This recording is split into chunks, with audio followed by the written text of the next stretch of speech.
I wish I could have done it faster. Perhaps sometime I'll have opportunity of having a ship which can do so. Only a short time ago, Amelia Earhart checked over every detail of her $80,000 flying laboratory in preparation for her round-the-world flight. It wasn't exactly engine trouble. It was the exhaust only, the exhaust manifold. I should say I was 3 hours out of Harbor Grace. This was to have been her greatest achievement, a sky dash of 28,000 miles. It wouldn't have done any good to turn back because it would be 6 hours before I reached land, and it would be impossible to come down at Harbor Grace at that time without lights in the darkness.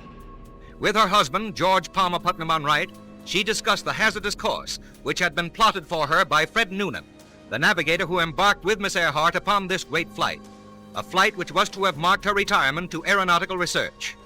Of course, this wasn't an altitude test. It was simply getting the ceiling of this particular airplane, and I don't believe that I got the ceiling of it today. I'm going to try again.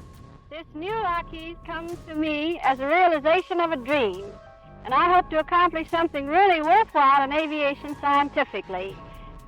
On woman's greatest exploit in aviation, only the Pacific was left, that most dangerous part.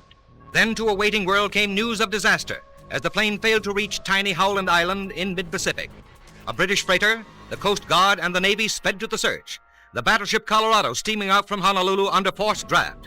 From California, the aircraft carrier Lexington, with 3,000 men and 72 planes aboard, races into the distant Pacific to join the greatest searching party in the history of aviation.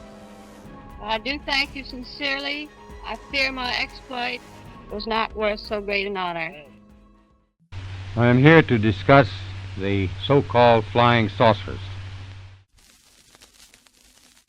We know now that in the early years of the 20th century, this world was being watched closely by intelligences greater than man's. Did the CIA write Wind of Change by the Scorpions? As humans busied themselves about the various concerns, they were scrutinized and studied. Dr. Loeb, what percentage chance do you give it that you have indeed uncovered extraterrestrial or non-human technology? With infinite complacence, people went about their affairs, yet across an immense ethereal gulf, intellects vast and unsympathetic drew their plans against us. All of a sudden, a stick out of nowhere landed right in front of us, and there was no tree, nothing overhead. Something threw it at us. Yeah. What's your hot take on Travis Taylor?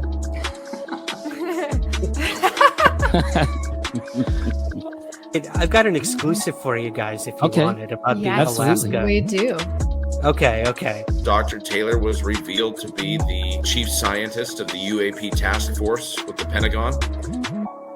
All Things Unexplained. So some of that, I think, sir, we'll save for closed session. Hello, Unexplained Ones. Along with CJ Derringer, I am Dr. Mounts, and this is All Things Unexplained.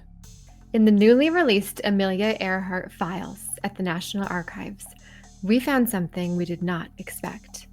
Among flight logs, cables, and intelligence memos sat a trembling, handwritten letter. Not from a pilot, mechanic, or military officer, but from a spiritual medium in Melbourne, Australia. And the story it tells is heartbreaking. Today, we're going to walk through what the letter says, reading it in full, and show how it fits into the tragedy of Amelia Earhart's disappearance. This letter left us wondering why. Why was there a letter from a spiritual medium in the Amelia Earhart files? What happened to Amelia Earhart?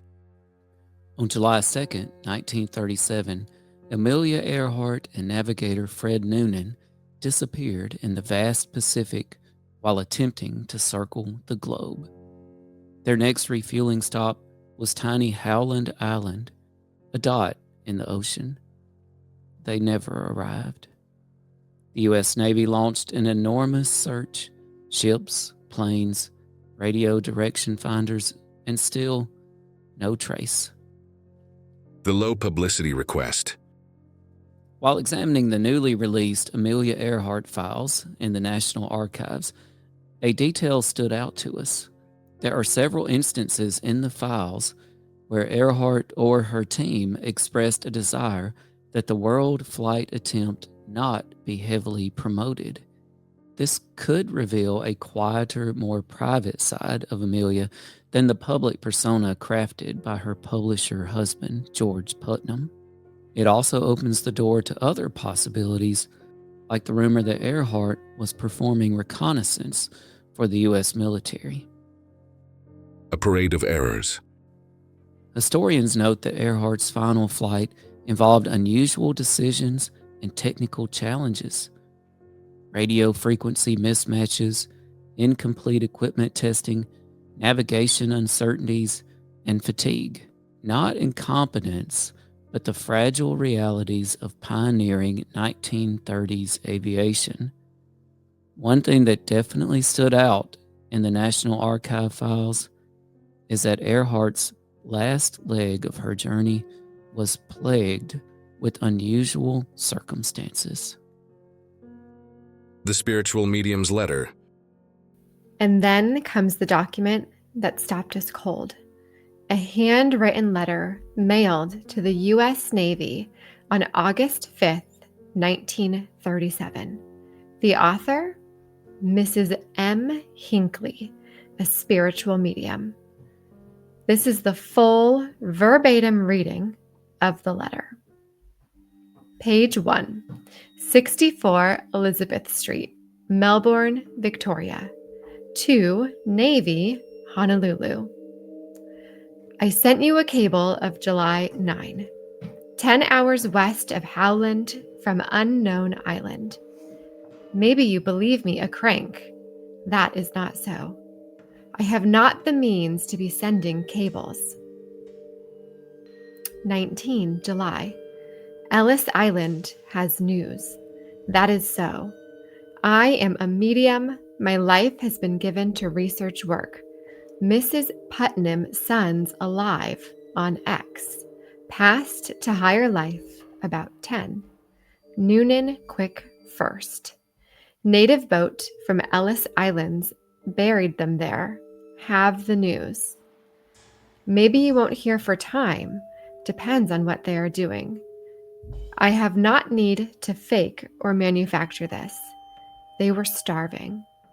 If you are interested, please tell Mr. Putnam about this. Ellis.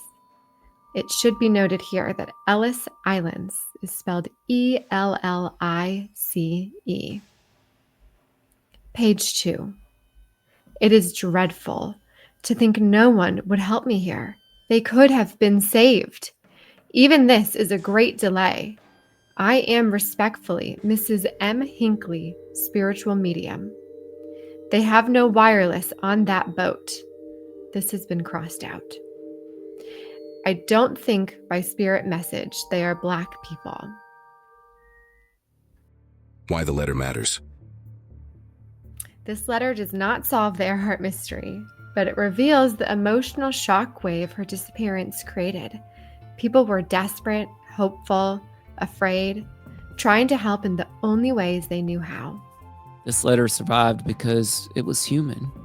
It was emotional, a fragile artifact from a moment when hope, belief, and fear collided in the Pacific darkness.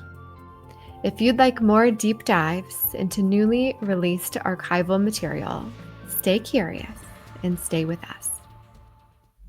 I am here to discuss the so-called flying saucers. We know now that in the early years of the 20th century, this world was being watched closely by intelligences greater than man's. Did the CIA write Wind of Change by the Scorpions?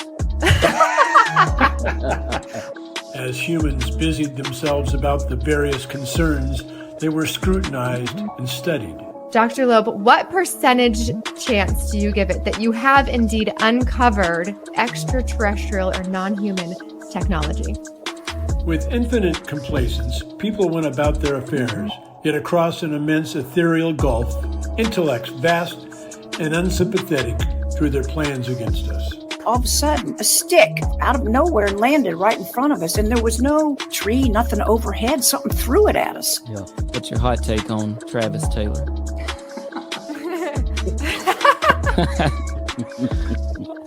I've got an exclusive for you guys if you want it about the Alaska. We do.